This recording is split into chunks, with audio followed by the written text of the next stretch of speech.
Des informations sur les différents prophètes envoyés par Dieu à l'humanité peuvent être trouvées dans les 114 chapitres du Coran. Les informations sont présentées de différentes manières.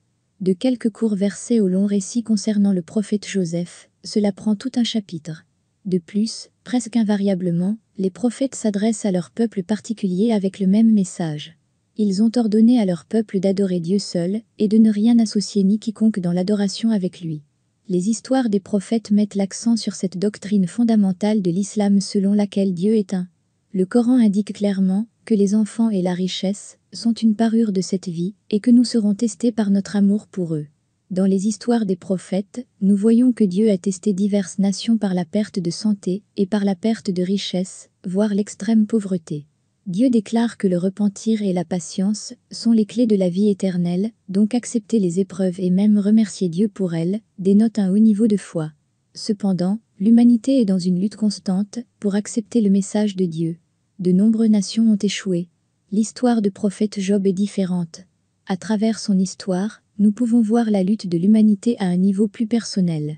Dieu ne nous parle pas des méthodes de prédication de Job ni de la façon dont son peuple a réagi à ses avertissements. Dieu ne nous parle pas du sort du peuple de Job. Au lieu de cela, il nous parle de la patience de Job. Il, le Tout-Puissant, loue Job en disant « Vraiment, nous l'avons trouvé patient, quel excellent esclave. En vérité, il nous revenait souvent en repentance. » Les chrétiens se réfèrent souvent à la patience de Job et, fait intéressant, les musulmans se réfèrent à la patience de Job et essaient de l'imiter face à une adversité implacable. Au Xe siècle, le savant islamique renommé Ibn Kathir a recueilli le peu d'informations qui ont survécu sur Job, donc ce qui suit est l'histoire de Job basée sur le Coran, les traditions authentiques du prophète Muhammad, que la miséricorde et les bénédictions de Dieu soient sur lui, et Ibn Kathir. Histoire des prophètes. Job était un descendant de Noé. Il aimait Dieu, l'adorait seul, était patient, ferme et triait souvent le pardon. Satan a entendu un groupe d'anges discuter que Job était le meilleur homme de sa génération et le cœur sombre de Satan était rempli de jalousie et de rage silencieuse. Son plan était de tenter Job loin de la bonté et de le faire tomber dans l'incrédulité et la corruption. Satan a tenté de distraire Job de ses prières, mais Job est resté ferme et a prié avec engagement et concentration. Cela a fait grandir la rage de Satan, et il s'est plaint à Dieu en disant que Job était un adorateur dévoué uniquement, parce que Dieu l'avait béni avec richesse et possession. Dieu a permis à Satan et à ses aides de détruire les possessions de Job, mais Job est resté fidèle à sa croyance, et a reconnu que Dieu était capable de donner, ou de prendre des richesses et des possessions à sa guise. Satan est devenu encore plus frustré, et est retourné vers Dieu en disant que Job n'a caché sa déception qu'à cause de sa grande famille heureuse. Satan et ses aides ont détruit la maison de Job, le bâtiment s'est écrasé, tuant tous les enfants de Job.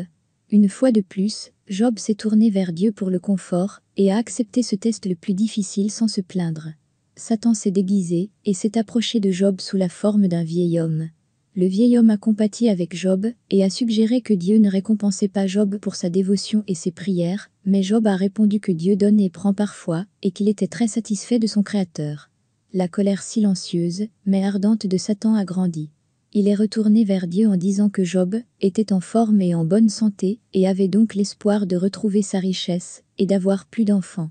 Satan a demandé la permission de détruire la santé de Job. Dieu a accordé la troisième demande de Satan en excluant sa capacité à nuire à l'âme, au cœur ou à l'intellect de Job.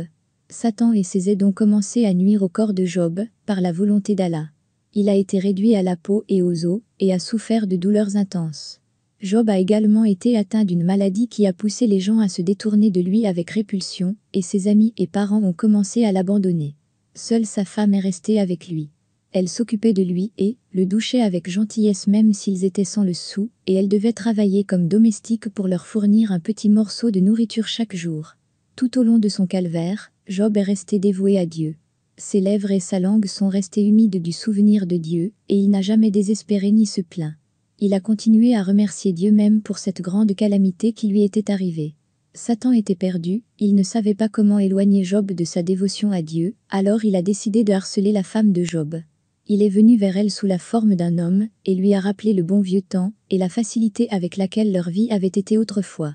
La femme de Job a fondu en larmes, et a confronté Job en disant « Demandez à votre Seigneur de nous enlever cette souffrance ». Job a été attristé, et a rappelé à sa femme que Dieu les avait bénis avec richesse, enfants et santé pendant 80 ans, et que cette souffrance s'était sur eux depuis une période relativement courte.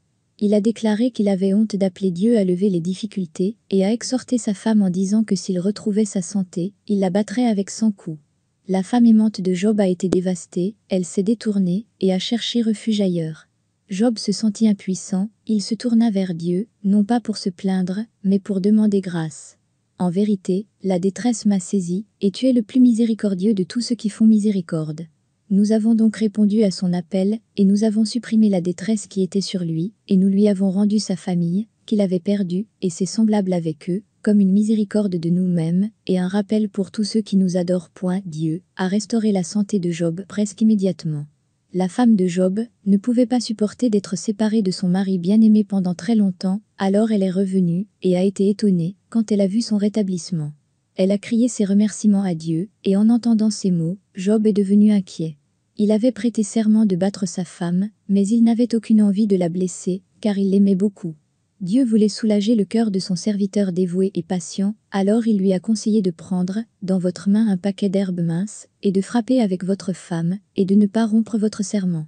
Des traditions du prophète Mahomet, nous apprenons que Dieu a également restauré la richesse de Job.